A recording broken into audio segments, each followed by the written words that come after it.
ಅವರು ಸಂಘವನ್ನು ತಿಳ್ಕೊಳ್ಳೋದಕ್ಕೆ ಸರಳವಾಗಿರುವ ಸುಲಭ ಮಾರ್ಗ ಸಂಘದ ಶಾಖೆಗೆ ಬರೋದು. ಅದು ಅನುಭವ ವೇದ್ಯವಾಗಿರ್ತಕ್ಕಂಥ ಸಂಗತಿ ಆಗತ್ತೆ. ಹೊರಗಡೆಯಿಂದ ಕೇಳಿ ತಿಳ್ಕೊಳ್ಳೋದಕ್ಕಿಂತ ಮುಕ್ತವಾಗಿ ತಾನೇ ಶಾಖೆಗೆ ಬಂದು ಶಾಖೆಯಲ್ಲಿ ಅರ್ಥ ಮಾಡ್ಕೊಳ್ತಾ ಹೋದಾಗ ಬಹುಶಃ ಅವರ ಮನಸ್ಸಿನ ಕ್ಲೇಬ್ಯ, ಕಲ್ಮಶ ಇವೆಲ್ಲವೂ ದೂರ ಆಗಲಿಕ್ಕೆ ಸಾಧ್ಯ ಆಗುತ್ತೆ. ಸಂಘದ ದೃಷ್ಟಿಯಲ್ಲಿರುವಂಥ ಅವರ ಮನಸ್ಸಿನ ಮನೋಭಾವನೆ ಬದಲಾಗತ್ತೆ. ಇದು ಸರಳ ಮಾರ್ಗ. ಇನ್ನು ಟ್ರ್ಯಾಕ್ ರೆಕಾರ್ಡ್ ನೋಡಬೇಕು ಅಂದರೆ 100 ವರ್ಷದ ಜರ್ನಿಯೇ ಸಂಘದ ಟ್ರ್ಯಾಕ್ ರೆಕಾರ್ಡು. 100 ವರ್ಷ ಮೊಯಿತೆವಾಡದ ಒಂದು ಶಾಖೆಯಿಂದ ಪ್ರಾರಂಭ ಆಗಿದ್ದು ಇವತ್ತು ಸಾವಿರಾರು ಸಂಖ್ಯೆಯ ಶಾಖೆ ಮತ್ತು ಸಂಘ ಪ್ರೇರಿತ ವಿವಿಧ ಸಮಾಜಮುಖಿ ಸಂಘಟನೆಗಳು ಸಮಾಜದ ನಡುವೆ ಕೆಲಸ ಮಾಡ್ತಿರೋದೇ ಅದರ ಟ್ರ್ಯಾಕ್ ರೆಕಾರ್ಡು. ಹಾಗಾಗಿ ಅದನ್ನು ತಿಳ್ಕೊಳ್ಳಿಕ್ಕೆ ಬರುತ್ತೆ.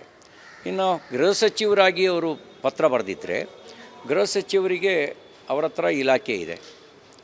ಅವರ ಇಲಾಖೆಯಲ್ಲೇ ಯಾವಾಗ ಸಂಘವನ್ನು 48ರಲ್ಲಿ ಗಾಂಧಿ ಹತ್ಯೆಯ ನೆಪದಲ್ಲಿ ಬ್ಯಾನ್ ಮಾಡಿದರು, ಬ್ಯಾನ್ ಮಾಡಿದವರು FIRನೂ ಹಾಕಲಿಲ್ಲ, ಚಾರ್ಜ್ ಶೀಟ್ನೂ ಹಾಕಲಿಲ್ಲ. ಸಂಘದ ಮೇಲೆ FIRನೂ ಹಾಕಲಿಲ್ಲ, ಚಾರ್ಜ್ ಶೀಟ್ನೂ ಹಾಕಲಿಲ್ಲ. ಬ್ಯಾನ್ನ ಲಿಫ್ಟ್ ಮಾಡಿದ್ರು ಅವರೇ. ಆ ಬ್ಯಾನ್ ಲಿಫ್ಟ್ ಮಾಡಬೇಕಾದ್ರೆ ನಿಮ್ಮದು ಕಾರ್ಯಚಟುವಟಿಕೆಯ ವಿಧಾನ ಏನು ಅನ್ನೋದನ್ನು ಬರೆದು ಕೊಡಿ ಅಂತ ಅಷ್ಟೇ ಕೇಳಿದ್ರು. ಕಾರ್ಯಚಟುವಟಿಕೆಯ ವಿಧಾನವನ್ನು ಸಂಘದ ಸಂವಿಧಾನವನ್ನು ಬರೆದು ಕೊಡುವಂಥ ಕೆಲಸ ಮಾಡ್ತು. ಒಂದು ಸಂಘಕ್ಕೆ ಒಂದು ಸಂವಿಧಾನ ಇರಬೇಕಲ್ಲ. ಏನು ನಮ್ಮ ಕಾರ್ಯಚಟುವಟಿಕೆ, ನಮ್ಮ ಕಾರ್ಯಪದ್ಧತಿ ಏನು, ನಮ್ಮ ಸಂವಿಧಾನ ಏನು, ನಮ್ಮ ಉದ್ದೇಶ ಏನು ಅನ್ನೋದನ್ನು ಬರೆದು ಕೊಡೋ ಕೆಲಸ ಮಾಡ್ತು. ಆವಾಗಲೂ ಕೂಡ ನೋಂದಣಿ ಮಾಡ್ಕೊಳ್ಳಿ ಅಂತ ಅವತ್ತಿನ ಸರ್ಕಾರವೂ ಹೇಳಿಲ್ಲ. ಸ್ವತಂತ್ರ ಪೂರ್ವದಲ್ಲೂ ಯಾರೂ ಹೇಳಲಿಲ್ಲ, ಸ್ವತಂತ್ರ ನಂತರನೂ ಹೇಳಲಿಲ್ಲ. ಅದಾದ ನಂತರ ತುರ್ತು ಪರಿಸ್ಥಿತಿಯ ಸಂದರ್ಭದಲ್ಲಿ ಸರ್ವಾಧಿಕಾರಿಯಾಗಿದ್ದಂಥ ಕಾಂಗ್ರೆಸ್ ಪಾರ್ಟಿ ಶ್ರೀಮತಿ ಇಂದಿರಾ ಗಾಂಧಿಯವರು ಮತ್ತೊಮ್ಮೆ ಸಂಘವನ್ನು ಬ್ಯಾನ್ ಮಾಡಿದರು ತನ್ನ ಸ್ವಾರ್ಥಕ್ಕಾಗಿ. ಅವ್ರ ವಿರುದ್ಧ ಅಲಹಾಬಾದ್ ಹೈಕೋರ್ಟು ತೀರ್ಪು ಕೊಟ್ಟಿತ್ತು. ಆ ತೀರ್ಪಿಗೆ ರಾಜೀನಾಮೆ ಕೊಡಬೇಕಾಗಿತ್ತು. ಆದರೆ ಸಂವಿಧಾನ ಬಾಹಿರವಾಗಿ ಪ್ರಜಾಪ್ರಭುತ್ವಕ್ಕೆ ವಿರುದ್ಧವಾಗಿ ಕಾಂಗ್ರೆಸ್ ವರ್ತನೆ ಮಾಡಿ ಸಂಘವನ್ನು ಬ್ಯಾನ್ ಮಾಡಿತ್ತು. ಆ ಸಂದರ್ಭದಲ್ಲಿ ನ್ಯಾಯಾಲಯಕ್ಕೆ ಹೋದ ಸಂದರ್ಭದಲ್ಲಿ ನ್ಯಾಯಾಲಯದಲ್ಲೂ ಕೂಡ ಈ ಎಲ್ಲ ಸಂಗತಿಗಳು ಚರ್ಚೆಯಾಗಿದ್ದಾವೆ. 92ರಲ್ಲಿ ಅಯೋಧ್ಯೆ ವಿವಾದಾಸ್ಪದ ಕಟ್ಟಡದ ಧ್ವಂಸ ಆದ ಸಂದರ್ಭದಲ್ಲಿ ಮತ್ತೊಮ್ಮೆ ಸಂಘವನ್ನು ಬ್ಯಾನ್ ಮಾಡಿದರು. ಆಗಲೂ ನ್ಯಾಯಾಲಯದಲ್ಲಿ ಹೋಗಿ ಸಂಘ ಬ್ಯಾನನ್ನು ತೆರವುಗೊಳಿಸ್ತು. ಆ ಸಂದರ್ಭದಲ್ಲೂ ಈ ಎಲ್ಲ ವಿಷಯಗಳು ಚರ್ಚೆಯಾಗಿದ್ದಾವೆ. ಈ ಎಲ್ಲ ಮಾಹಿತಿಗಳಿದ್ದಾವೆ. ಸಂಘ ರಿಜಿಸ್ಟ್ರ್ ಮಾಡಬೇಕು ಅನ್ನುವಂಥ ರೀತಿಯ ಕಾರ್ಯಚಟುವಟಿಕೆ ನಡೆಸ್ತಾ ಇಲ್ಲ. ಸೊಸೈಟಿ ಆಗಿ ಕಾರ್ಯನಿರ್ವಹಿಸ್ತಾ ಇದ್ದರೆ ಸೊಸೈಟಿ ಆ್ಯಕ್ಟ್ನಲ್ಲಿ ರಿಜಿಸ್ಟ್ರ್ ಮಾಡಿಸ್ಕೋಬೇಕು, ಲೇವಾದೇವಿ ನಡೆಸಬೇಕು, ಬ್ಯಾಂಕಿಂಗ್ ವ್ಯವಹಾರ ನಡೆಸಬೇಕು. ಸಂಘ ಆ ರೀತಿ ಲೇವಾದೇವಿ ಬ್ಯಾಂಕಿಂಗ್ ವ್ಯವಹಾರವನ್ನು ನಡೆಸ್ತಾ ಇಲ್ಲ. ಎರಡನೇದು ಟ್ರಸ್ಟ್ ರೂಪದಲ್ಲಿ ಕಾರ್ಯನಿರ್ವಹಿಸಬೇಕು ಅಂತ ಹೇಳಿದ್ರೆ ಸರ್ಕಾರದಿಂದ ನಾವು ಭೂಮಿ ತಗೊಳ್ಬೇಕು, ಸರ್ಕಾರದಿಂದ ಅನುದಾನ ಪಡಿಬೇಕು, ಅಂದರೆ ಆಗಲೂ ಕೂಡ ನೋಂದಾವಣೆ ಮಾಡಿಸ್ಕೋಬೇಕು.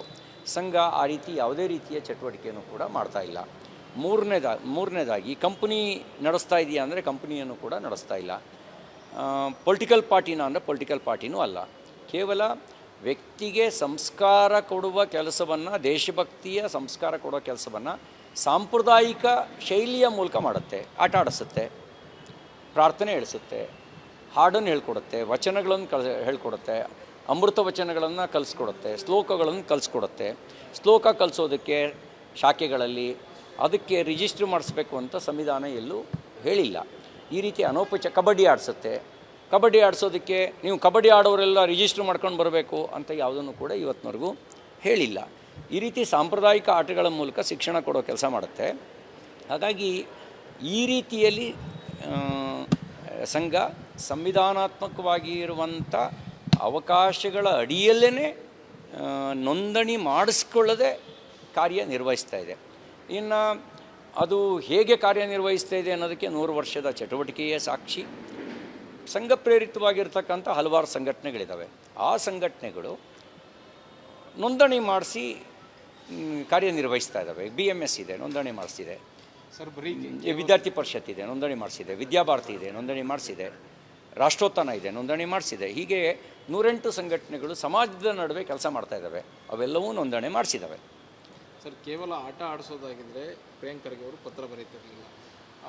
ದ್ವೇಷವನ್ನು ಹರಡುವಂತೆ ಕೆಲಸ ಮಾಡುತ್ತೆ, ನೇರವಾಗಿ ರಾಜಕೀಯಕ್ಕೆ ಇಳಿತಾ ಇದೆ, ಅದು ಬಿಜೆಪಿಗೆ ಸಪೋರ್ಟ್ ಅವರ ತಪ್ಪು ಅಂದ್ರೆ ರಾಜಕೀಯ ನಿಲುವನ್ನು ತೆಗೆದುಕೊಂಡಿರುವಂತಹ ಪಾರ್ಟಿ ಒಂದು ಸಂಘಟನೆ ಅನ್ನುವಂಥದ್ದು. ಅಲ್ಲ, ಅವ್ರ ತಪ್ಪು ಕಲ್ಪನೆ ಅದು. ಬಿ ಜೆ ಪಿ ರಾಜಕಾರಣ ಮಾಡ್ತಾ ಇದೆ. ನಾವು ಸಂಘದ ವಿಚಾರದಿಂದ ಪ್ರೇರಣೆ ಪಡೆದಿದ್ದೇವೆ. ಅದು ಯಾವುದು ಪ್ರೇರಣೆ ಅಂದರೆ ದೇಶ ಮೊದಲು ಅನ್ನೋ ವಿಚಾರವನ್ನು ಇಟ್ಕೊಂಡು ರಾಜಕಾರಣ ಮಾಡಿ ಅಂತ ಹೇಳಿದೆ. ಆ ವಿಚಾರನ ಪ್ರೇರಣೆ ಪಡೆದಿದ್ದೀವಿ ನಾವು. ಸಮಾಜದಲ್ಲಿ ಕಡೆಯ ಮನುಷ್ಯನಿಗೆ ಲಕ್ಷ್ಯ ಇಟ್ಟು ಕೆಲಸ ಮಾಡಿ ಅನ್ನೋದು ಸಂಘದ ವಿಚಾರ. ಅದಕ್ಕಿಂತ ಪ್ರೇರಣೆ ಪಡೆದಿದ್ದೇವೆ. ಆ ಹಿನ್ನೆಲೆಯಲ್ಲಿ ನಾವು ಕೆಲಸ ಮಾಡ್ತಾಯಿದ್ದೀವಿ. ನಮ್ಮನ್ನು ಇವರು ದ್ವೇಷ ಮಾಡ್ತಿದ್ದಾರೆ. ಬದಲಾಗಬೇಕಾಗಿರೋರು ಅವರು. ಒಂದು ದೇಶಭಕ್ತ ಸಂಘಟನೆಯನ್ನು ದ್ವೇಷ ಮಾಡುವವರು ಬದಲಾಗಬೇಕು. ಸಂಘ ಯಾರನ್ನೂ ದ್ವೇಷ ಮಾಡಿಲ್ಲ. ಸಂಘ ಭಾರತ್ ಮಾತಾ ಕಿ ಜೈ ಅಂತಲೇ ಹೇಳುತ್ತೆ. ತಾಯಿ ಭಾರತೀಯನ ಪ್ರೀತಿಸೋರೆಲ್ಲರೂ ಭಾರತ ಮಾತೆಯ ಮಕ್ಕಳು ಅಂತ ಹೇಳುತ್ತೆ. ಹಂಗೆ ಹೇಳೋರು ಯಾರನ್ನೂ ದ್ವೇಷ ಮಾಡೋಕ್ಕೆ ಸಾಧ್ಯ ಇಲ್ಲ. ಯಾರು ದ್ವೇಷ ಮಾಡ್ತಿದ್ದಾರೆ ಅಂದರೆ ಸಂಘವನ್ನು ಸ್ವಾರ್ಥಕ್ಕಾಗಿ ದ್ವೇಷ ಮಾಡುವ ಜನ ಇದ್ದಾರೆ. ತಮ್ಮ ಸ್ವಹಿತಕ್ಕಾಗಿ ರಾಷ್ಟ್ರಹಿತವನ್ನು ಮರೆತು ರಾಜಕಾರಣ ಮಾಡುವ ಜನ ಸಂಘವನ್ನು ದ್ವೇಷ ಮಾಡ್ತಿದ್ದಾರೆ.